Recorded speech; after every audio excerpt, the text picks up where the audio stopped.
আজিলৈ এইযোৰ part number 3। আহকচোন সেই লাভ ষ্টৰীটো দাঙি ধৰোঁ, কলৈকো আঁতৰি নাযাব, শেষলৈকে শুনি থাকক। হা কৰমচন্দ্ৰ, কি হ'ল? আমি ভাবিছিলোঁ যে আপুনি এজন ভাল মানুহ, কিন্তু আপুনি সংকট হৈ পৰিল। আপুনি এই মুহূৰ্তত আৰ্থিক সহায়ৰ প্ৰয়োজন হোৱা পৰিয়ালটোৰ যত্ন ল'বলৈ চেষ্টা কৰি আছে।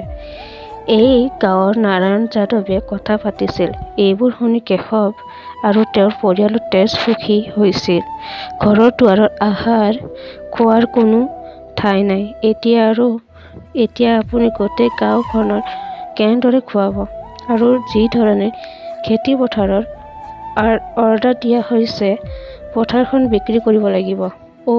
ৱাও কৰমচন্দ্ৰ ডাঙৰীয়া, কি হ'ল?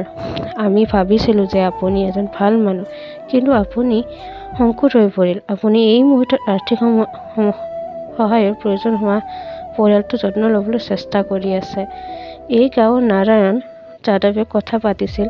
আমি সংকট হয়। পৰম্পৰাটো হ'ল খুৱাব। যদি আপুনি নিবিচাৰে, তেন্তে আমি কি ওলমি থাকিম? এৰি দিয়ক। কৰমচন্দে আপোনাৰ সৈতে কথা পাতি আছিল। এইটোৰ মাজতে কাটি প্ৰধানজনে লাহেকৈ ক'লে, তেওঁলোকৰ ফাঁচি দিয়া নহ'ব, কিন্তু যিসকলে পৰম্পৰা ভংগ কৰে তেওঁলোকৰ নিশ্চিতভাৱে সামাজিকভাৱে বৰ্জন কৰা হ'ব। ৱাও প্ৰধান ডাঙৰীয়া, পৰম্পৰা কি?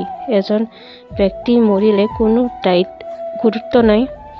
তেওঁৰ ঘৰত দুৱাৰ পিঠা নাথাকিলে কোনো গুৰুত্ব নাই। কিন্তু শংকুনৰ ভোজ বন্ধ হ'ব নালাগে। নাৰায়ণৰ জিভাত লাগাম দিয়ক, নহ'লে এইটো ভাল নহ'ব। আপুনি গাঁওখনৰ মুৰব্বী, আমাৰ বছ নহয়। নাৰায়ণ ককাক থাকিবলৈ দিয়ক। আত্মাই কৈছে যে আমি ৰাতি আহাৰ খাম। আমাৰ বাবে এই সংস্কৃতি ভংগ নহ'ব। কেশৱে ক'লে, চকুত চকুৰ পানী আৰু কপালত চিন্তাৰ ৰেখা। হয়, এইটো হোৱা নাছিল। কোনো ৰসগোল্লা আদি নাথাকিব। কেৱল পুৰি চব্জি খোৱাই যথেষ্ট। প্ৰধানমন্ত্ৰীয়ে কথা পাতিলে। এই অমানৱীয়তা দেখি নাৰায়ণ যাদৱ খঙত উঠি গুচি গ'ল, আৰু তেওঁলোকৰ প্ৰস্থানৰ আনন্দ কিছুমান মুখত স্পষ্টভাৱে দেখা গৈছিল। কোনো আপত্তি নাই, প্ৰধান ডাঙৰীয়া, কিন্তু তেওঁ ইয়াৰ বাবে টকা উপাৰ্জন কৰিব কেনেকৈ? এনে নহ'ব পাৰে। সেইদিনা গোটেই গাঁওখনে ভোকত শুব লাগিব। কৰমচন্দে কথা পাতিলে।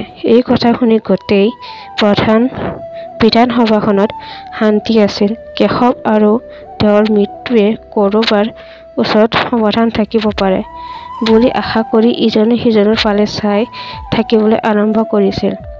এক মুহূৰ্তত তাৰ পিছত লীলাই ক'লে, আমি আমাৰ গৰু বিক্ৰী কৰিব বিচাৰোঁ। এই কথা শুনি কেশৱৰ চকুৰ পানীৰে ভৰি পৰিল। আজি সম্ভৱতঃ সুৰকিয়াক দিবলৈ কোনো শব্দ নাছিল। হয়, এই গৰুটো কিনি লওক। আমি কওক কিমান? প্ৰধানমন্ত্ৰীয়ে সুধিলে। প্ৰধান ডাঙৰীয়া, এটা নতুন গৰু কমেও 6x7 হাত তাত থাকিব লাগিব। হয়, ভাল দয়ালু। মানে আমি সহায় কৰিব বিচাৰোঁ পুত্ৰ, কিন্তু আপুনি আমাক বোকা বনাই আছে। 250তকৈ অধিক গৰু আছে প্ৰধান ডাঙৰীয়া। আপুনি 250ত এটা বেছিও নাপাব। এয়া এটা দোকানজাত গৰু। এইটো হ'বলৈ দিয়ক। তেতিয়া আপুনি বিক্ৰী কৰিব নালাগে। হেই প্ৰধান ডাঙৰীয়া, 300 সম্পূৰ্ণ কৰক। দৰিদ্ৰসকলে এতিয়া কলৈ যাব? ভিতৰৰ পৰা এজন মানুহে কথা পাতিছিল। ঠিক আছে, যদি আপুনি কয়, আপুনি দিয়ক, অন্যথা কোনেও 250 টকাতকৈ বেছি নিদিব। কেশৱৰ ওচৰত কোনো সমাধান নাছিল। যদি প্ৰধান ডাঙৰীয়াই এই গৰুটো ক্ৰয় নকৰে, তেন্তে ইয়াক বিক্ৰী কৰাটো কঠিন হ'ব, আৰু যদি ইয়াক বিক্ৰী কৰা নহয়, ইয়াক খোৱাটো কঠিন হ'ব। শেষত কেশৱে তেওঁৰ হৃদয়ত শিল এটা ৰাখি এই গৰুটো এৰিব লগা হৈছিল। প্ৰতিটো প্ৰতিকূল পৰিস্থিতিত এৰি নোযোৱা এই গৰুটোৱে আজিও এক দুৰ্যোগ কঢ়িয়াই নিছিল। ঘৰত বাকী থকা কিছু টকা আৰু বাচন বৰ্তন বিক্ৰী কৰাৰ পিছত দেউতাকৰ ভোজ ৰখা হৈছিল। এতিয়া যদি ঘৰত কিবা বাকী থাকে তেন্তে সেয়া নিৰাশাজনক আৰু দুখজনক জীৱন আছিল। দেউতাকৰ মৃত্যুৰ পিছত কেশৱৰ মাকে তাইৰ পথাৰবিলাক বিভাজন কৰিছিল, কিয়নো নিজে খেতি কৰাটো সম্ভৱ নাছিল। কেতিয়াবা কেশৱ পথাৰলৈ আহিছিল যাতে কোনেও ৰাম কাটি পানী নিষ্কাশন কৰিব নোৱাৰে। এই গাখীৰ গৰম লওক আৰু ইয়াক আনি খাওক। লীলা কেশৱৰ ফালে গাখীৰ এগিলাচ দেখুৱাই ক'লে। কেশৱ লীলাৰ ফালে চাই মাত্ৰ এঢোক গাখীৰ লৈছিল, যিটো তেওঁৰ মুখখনত খঙত জ্বলি উঠিছিল আৰু তেওঁ মাটিৰ বেৰত গাখীৰ ভৰ্তি গিলাচটো আঘাত কৰিছিল। তেওঁক এনে কৰা দেখি লীলা সম্পূৰ্ণৰূপে হতবাক হৈছিল যে কৈশোৰৰ দুৱাৰ মুখত থিয় হৈ থকা ছোৱালীজনীয়ে কিমান সহ্য কৰিব। কেশৱৰ খং দেখি তেওঁৰ হাত ভৰি সম্পূৰ্ণৰূপে হিমশীত হৈ পৰিছিল। গাখীৰ হৈছে পানী। যদি আপুনি ইয়াক দিব নিবিচাৰে, ইয়াক নিদিব। যাৰ অবিহনে আমি মৰিম। ভাল হয়, এতিয়া আমাৰ ভৰি নাই, আমাৰ কোনো কাম নাই, আমাৰ কোনো ব্যৱহাৰ নাই, গতিকে আপুনি আমাক গাখীৰ বা পানী কিয় দিব? শহুৰেকৰ বাবে আধাতকৈ অলপ কম গাখীৰ ধৰি লীলা কান্দি উভতি গ'ল। ইয়াক পুনৰ উতলাবলৈ জ্বলাই দিয়ক, আনকি পানীত তিয়াই থোৱা এটা গৈ থওঁ জ্বলিবলৈ ভয় কৰে। লীলাও তাক উৰুৱাই জ্বলাই দিবলৈ চেষ্টা কৰি আছিল। চকুপানী ইতিমধ্যে ওলাই আহিছিল। এতিয়া ধোঁৱাই সেই সোঁতটোক আৰু বেছি উত্তেজিত কৰি তুলিছিল। লীলাই অসাৱধানতাৰে কান্দিছিল আৰু ষ্টভটো জ্বলি যোৱাতকৈ জ্বলাই আছিল। তাই আনকি তাইৰ কাষৰ জনাবোৰো স্পৰ্শ কৰা নাছিল।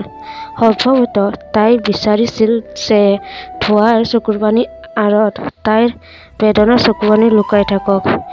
ইমান কম বয়সতে ইমানবোৰ দায়িত্বৰ বোজাই লাহে লাহে লীলাক অনুভৱ কৰাইছিল যে তাইৰ জীয়াই থকা আৰু এতিয়া জীয়াই থকাটো একেই। স্পটিভ ডিছপ্লে। খাদ্য খাওক পুত্ৰ। কেশৱৰ মাকে লীলাক মাতি ক'লে। নেৰিবা, আমি একেলগে খাওঁ। আমি দুয়োৰে মাজত কোনো ধৰণে দূৰত্ব নিবিচাৰো।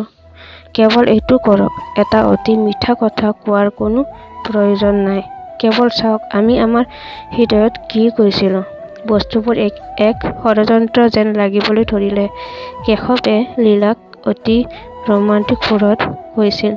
স্বামীদেৱ আত্মা তেওঁৰ সন্মুখৰ আনটো কোঠাত আছে। যদি তেওঁ দেখে যে প্ৰেম ইমান বাঢ়িছে, তেন্তে কাইলৈৰ পৰা এই কোঠালৈ অহা বন্ধ কৰিব। ওহ, এৰি দিয়ক, ইয়াক খাওক। কেশৱে নিবলা লীলাৰ ফালে আঙুলিয়াই ক'লে। লীলাই অতীতৰ কথাবোৰ মনত ৰাখিছিল। কেশৱ কেনে আছিল? আজি আমি কি কৰিছিলো? আমি এনেদৰে সলনি হৈছিলো। তেতিয়া কেশৱৰ মাতটো তাৰ কাণত প্ৰতিধ্বনিত হ'ল। ওহ, আত্মা এৰি যাওক। দৈনিক ইমান সন্মান কৰাৰ কোনো প্ৰয়োজন নাই। যদি আপোনাৰ ভোক লাগে, আপুনি ইয়াক খাব। আপোনাক চুপ কৰক। আপুনি কুৎসিত হৈ পৰিছে। এজনে আপোনাৰ বাবে ইমানখিনি কৰে আৰু আনজনে ইমানখিনি কৈ আছে।